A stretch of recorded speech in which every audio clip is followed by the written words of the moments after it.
একসময় এক পাহাড়ি গ্রামে একটি কাঠুরে বাস করত।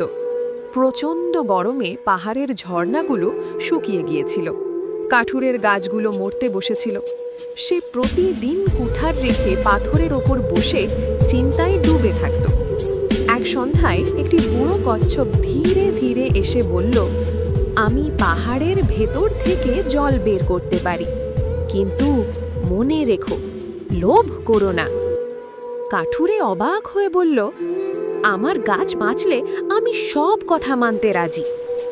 কচ্ছপটি পাহাড়ের গায়ে আঘাত করতেই সেখান থেকে ঠান্ডা জল বেরিয়ে এলো। শুকনো জমি আবার সবুজ হয়ে উঠল, গাছগুলো প্রাণ ফিরে পেল। কাঠুরে আনন্দে নেচে উঠল। কয়েকদিন পরে কচ্ছপ বলল, এই জলের ব্যবহার সাবধানে করো, বেশি নিলে ঝর্ণা আবার বন্ধ হয়ে যাবে। কিন্তু কাঠুরে লোভে পড়ে বড় বড় গর্ত খুঁড়ে বেশি জল নিতে লাগলো। হঠাৎ এক রাতে ঝর্ণাটি পুরোপুরি বন্ধ হয়ে গেল।